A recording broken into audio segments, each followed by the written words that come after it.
All right, so we're diving deep today into the world of innovation leaders, those folks who seem to just like effortlessly turn ideas into those super successful business models. Mm, And we know you guys are all about getting the most knowledge in the shortest amount of time. absolutely. So we've really gone through all the research to pull out what we think are the juiciest takeaways, Yes. actionable strategies, real world wins. Yeah, yeah. Because honestly, having that initial spark of an idea, that's just the beginning. Right. That's where it all starts.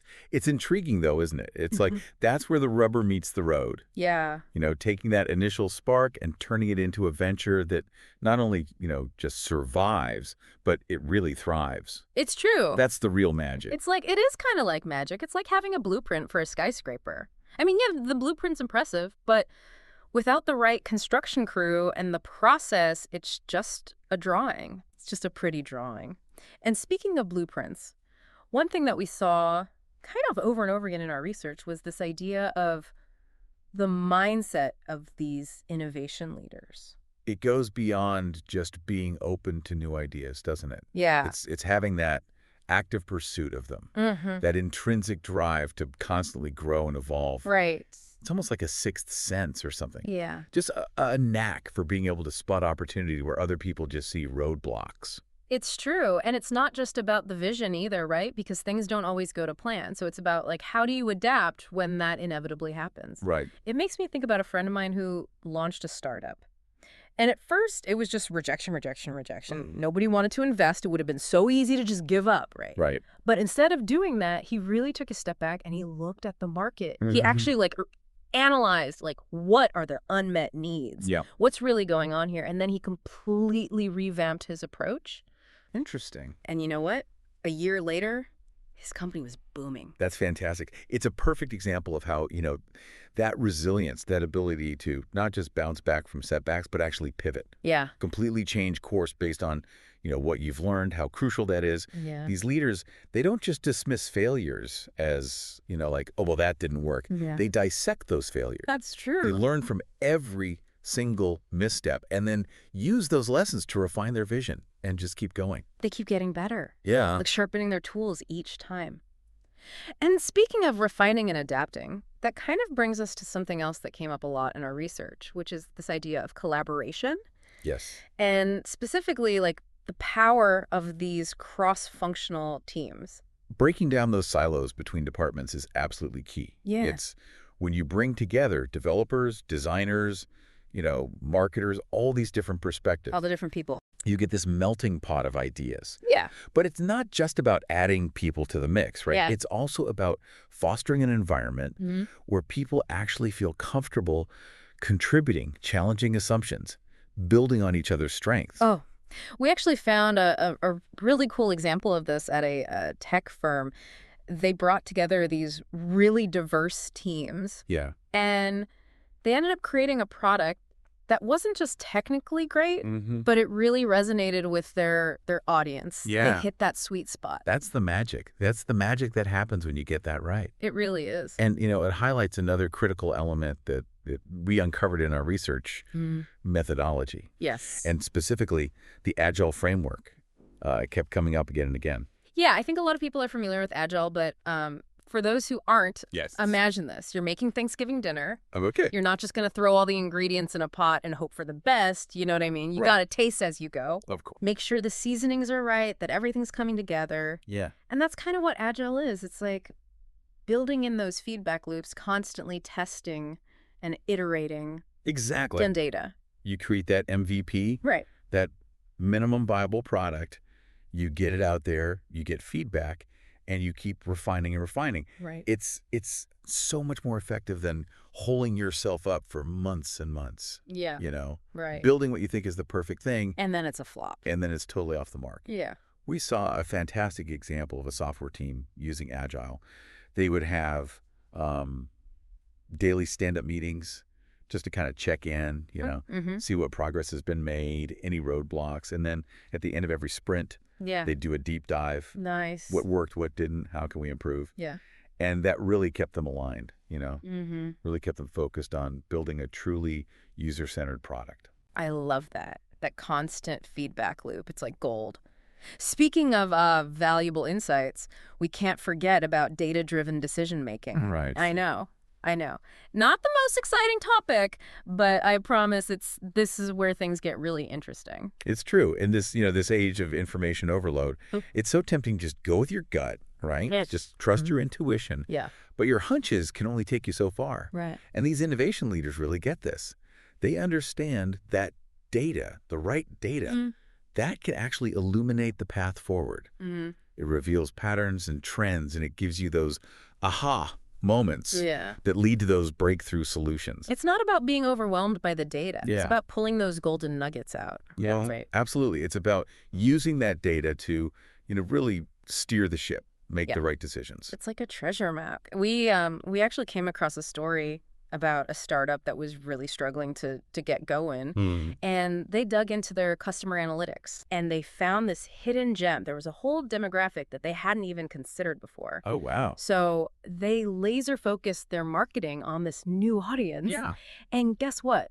Huge jump in engagement and sales. That's amazing. It is amazing. It's a classic example of how data, when you analyze it strategically, can really reveal those hidden pathways to success. Absolutely. But, even with the best data and the best plan, things can still go wrong. Right. Which is why these innovation leaders really stress the importance of a culture of experimentation. So think of it like a laboratory, right? Yeah? Where explosions are just as valuable as breakthroughs. Right. Every single one is a learning opportunity. You see, innovation thrives in environments where people aren't afraid to take risks, try new things, and yes, sometimes even fail spectacularly. That's true. Because each failure is just a stepping stone to something even better. It's like that Thomas Edison quote, right? Mm. I haven't failed. I've just found 10,000 ways that won't work. You got to be willing to embrace the oops moments. Yeah. We found this one company that really took this to heart with their marketing campaigns. Oh, yeah. They launched a whole series of them. Yeah. And some were wildly successful, others Not so much. not so much. But No. but the point is, they were committed to experimenting, analyzing the results, and just constantly iterating. Mm-hmm. It's that mindset that fuels growth and keeps you ahead of the curve. It's inspiring, actually. But even the most innovative leaders, they don't work in a vacuum, right? Right. Which brings us to another key insight that we gleaned, and that's the strategic use of partnerships. You don't have to go it alone. Yeah. No, the right partnerships can be like rocket fuel. Ooh, I like that. It just propels your idea to new heights. Yeah. It can open doors to resources, networks, markets you never even thought of before. Yeah. It's really about finding those win-win collaborations that amplify your impact. Like when Spotify teamed up with Hulu, Exactly. bundled their services. That was genius. Totally. They tapped into each other's customer bases. Yeah. Reached a whole new audience. It's brilliant. Yeah. Yeah. It's a prime example of how those strategic partnerships can be a real game changer. Yeah. It gives you that extra leverage to take an idea from good to, phenomenal. Right. And that actually leads to another really crucial aspect: continuous learning and adaptation. It really is. It's like the world of innovation's a moving target. Right. What works today might be like totally obsolete tomorrow. Absolutely. So to stay ahead, you kind of have to be in this constant learning mode. You do. Right. Like soaking up new knowledge, experimenting, evolving your approach. It's true. And what I find so fascinating is these innovation leaders, they not only prioritize their own growth, right. but they cultivate this culture of learning within their teams. Yes. They create this environment where everybody's encouraged to, constantly level up their skills, embrace new challenges. It's like investing in your team, Absolutely. which then fuels the future of the whole organization, really. Exactly. Exactly. Yeah, that's a great point. It's not just about one person's brilliance. It's about creating this collective knowledge and this forward momentum. Yeah. Yeah. So now that we've kind of, laid that foundation, let's get a little bit more granular. Okay. Let's look at some specific techniques that these leaders use Yeah. to bring their ideas to life. Okay. One that really struck me was this idea of design thinking. Ah, yes. Design thinking. It's really about putting the human at the center of the whole equation. It's a problem-solving approach that really emphasizes empathy. You're not just designing a product or a service. You're crafting an experience that truly resonates with their needs and desires. Like stepping into your customer's shoes, right? Exactly. Seeing the world from their perspective. Understanding those pain points. Yeah. And then using those insights to craft solutions that really make a difference in their lives. And it's really powerful. I mean, you think about like Airbnb. Yes. They didn't just create like another hotel booking platform. Right. They tapped into this desire that people have for like these authentic travel experiences. Right. Like connecting travelers with local hosts and getting a glimpse into like different cultures and lifestyles. Right. It's about belonging. It's about connection. Something that traditional hotels, often lack. Exactly. They really understood that people crave more than like just a bed and a shower. It's an experience. It's a story. Yeah. Yeah. And speaking of understanding your audience, another technique that kind of popped out in our research was this lean startup methodology. Oh, yes. Lean startup. Yeah. All about minimizing waste, maximizing learning, Okay. validating those assumptions early, getting that idea out there in front of real customers as soon as possible. So not spending months like perfecting the thing in your little, basement or whatever. Exactly. But getting it out there, seeing how people interact with it. Yeah. Minimum viable product. Yes. Get it out there. See what the feedback is. Refine it. A perfect example is like Dropbox. Oh, yeah. Right. They didn't start by building some like super complex, file sharing platform. Yeah. They just made a simple video demonstrating how it worked, shared it, and people loved it. That's right. Validated the concept. Validated the concept. Yeah. Gave them the green light. Such a simple thing, Right. but it's so powerful. And it shows how important it is to be adaptable, right? Yeah. Like ready to pivot if something isn't working. Absolutely. But even if you have a great product and a solid methodology, Yeah. you need to be able to connect with people on like an emotional level. Right. And that's where storytelling comes in. It's interesting, isn't it? Storytelling, we often think of it as this fluffy feel-good element. Yeah. But in the world of innovation, it's actually a strategic tool. It's about weaving a narrative that captures people's imaginations. It's making them feel something. Yeah. And ultimately inspiring them to take action. It's true. Think about the most successful brands out there. Right. Apple, Nike, Tesla. I mean, they don't just sell products. No. They sell stories. They sell stories. They create a mythology around their brand Yeah. that makes people feel like they're part of something bigger, They're part of a tribe, something a aspirational. community. And Apple, I mean, they've built an entire brand around like creativity, Yeah. innovation, Thinking differently. differently. Yeah, their products are beautiful, but it's like the stories they tell, Right. the emotions that they evoke. Right. It sets them apart. It does. Yeah. But even the best story isn't going to get you very far if you don't have a great team to bring it to life. So true. Building a strong, passionate team Mm-hmm. that is absolutely non-negotiable for any successful innovation leader. And it's not just about finding, people with the right technical skills. Right. It's about finding those individuals who share your vision, who are really excited by the challenge, who are willing to push those boundaries. It's like assembling like a crew for some kind of daring expedition. Yes. Right. You need people who are not just skilled, but also resilient, resourceful, ready for anything. Yes. And then once you have that dream team, you've got to empower them. Yeah. Give them that autonomy. Yes. Encourage them to take ownership.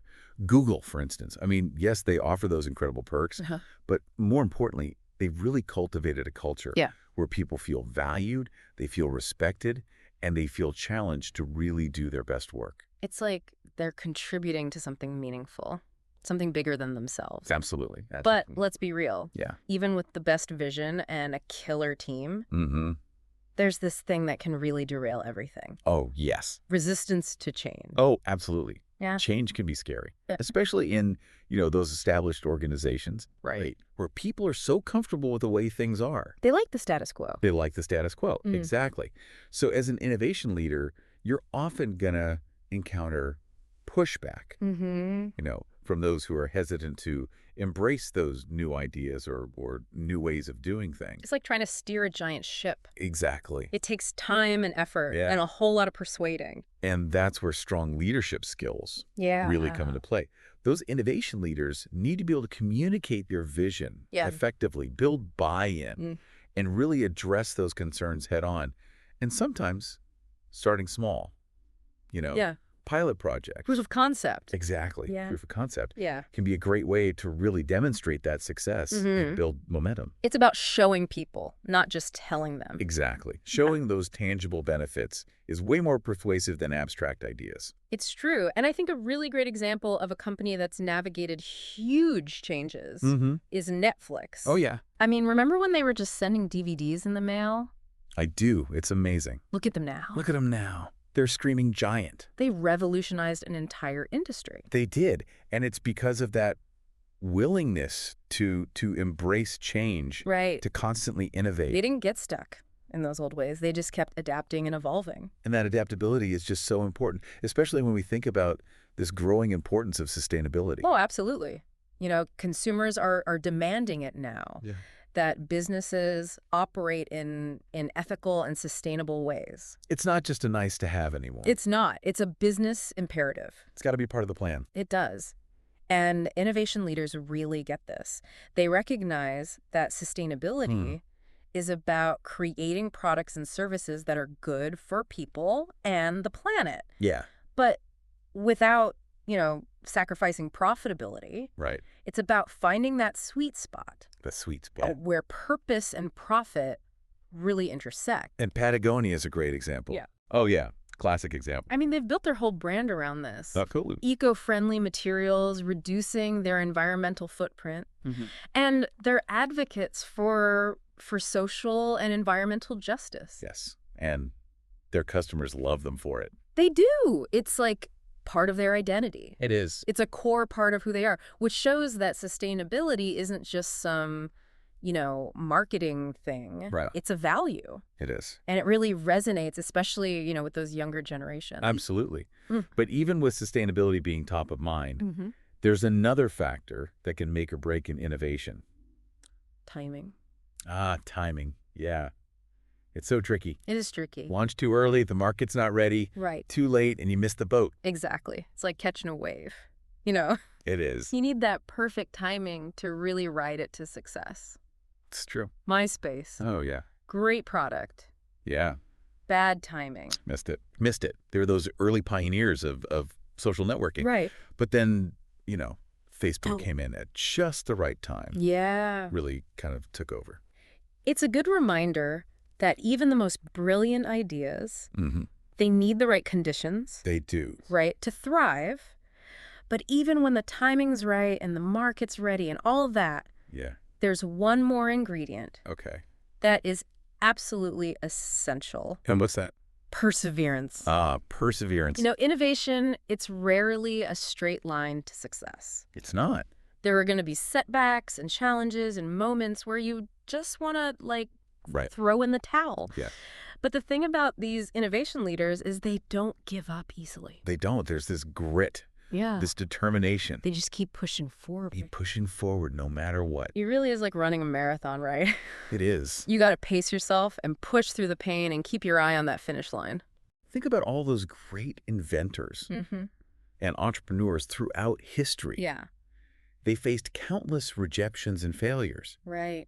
But they just never wavered in their belief. Thomas Edison. Thomas Edison, perfect example. That quote, "I haven't failed. I've just found 10,000 ways that won't work." Exactly. That is perseverance. That's it. It's about seeing those failures not as defeats, but as stepping stones. Yeah. Opportunities to learn, refine. Imagine if J.K. Rowling had given up. Oh, my God. After a few rejections. I know. We might never have known Harry Potter. I know. And this actually brings us to the heart of what we've been exploring. Those qualities that set innovation leaders apart. It really is. It's been fascinating, going through all this. It has. All these different facets of innovation leadership. Yeah. Mindset to team dynamics and techniques. All these inspiring examples as we kind of wrap up this deep dive. I'm curious, what really stands out to you? What's that common thread that connects all these innovators? As we've been dissecting all these stories and strategies, one thing has become crystal clear. The most successful innovators are laser focused on the customer. They're not building products or services just because they think they're cool. Right. They're solving real problems for real people. They are obsessed with understanding their customers' needs, their desires, their pain points, and they use that understanding to inform every single decision they make. Take Amazon, for Well, instance. Amazon, yeah. A textbook example of building an empire around customer obsession. Right. They're constantly listening, gathering feedback, and they use that to refine, improve, make things better. It's that relentless pursuit of customer delight that has propelled them to the top. It's like they've built this feedback loop that never stops. It It's is- always churning, always looking for ways to create a better experience. But customer focus, that's just one piece. Another thing we saw again and again was this willingness to challenge the status quo. Absolutely. These leaders, they're not afraid to question assumptions, push boundaries, Right. disrupt whole industries. They see the world differently, They do. and they're constantly searching for ways to make it better. Not content with just little tiny improvements. No. They want to make a dent in the universe. Right. Elon Musk is a great example, right? Oh, yeah. I mean, love him or hate him, you can't deny that he's not afraid to think big Right. and challenge the way things have always been done. I mean, he's out there pushing the limits on space travel and electric vehicles. He even wants to colonize Mars. I know. It's that audacity, that willingness to take risks Yeah. that can really lead to massive breakthroughs. Yeah. He's not playing it safe. No, he's not. And speaking of pushing boundaries, another critical factor, especially in today's world, is speed. Speed, yeah. Everything moves so fast, you have to be able to move quickly, adapt to all this constant change just to survive. Just to survive, let alone thrive. Exactly. It's not enough just to have a great idea. You have to execute, get it to market before somebody else does. Zara, for example. Oh, yeah, Zara. They've really mastered speed and agility in the fashion industry. They get new designs from the drawing board to store shelves, in weeks. It's amazing. It's incredible. They stay ahead of the trends, keep people coming back for more. It's all about responding to those ever-changing consumer demands. It's a tough market. It is. They make it work. They do. Streamlined processes, Yeah. data-driven decisions, a culture that embraces flexibility. But even with speed and agility and customer focus, there's one more element that's often overlooked, but it's absolutely crucial. What's that? Failure. Failure. Yeah. It's the word nobody wants to hear. Nobody wants to talk about it. But it's part of it. It's part of the journey. Right. You can't have those huge wins without taking risks. And if you're taking risks, well, you're going to mess up sometime. You are. But what separates those successful innovators is it's a perspective on failure. They don't see it as this setback. Right. They see it as an opportunity to learn, Right. a chance to make adjustments, get better, and come back stronger. It's like J.K. Rowling. Right. Right. Rejection after rejection.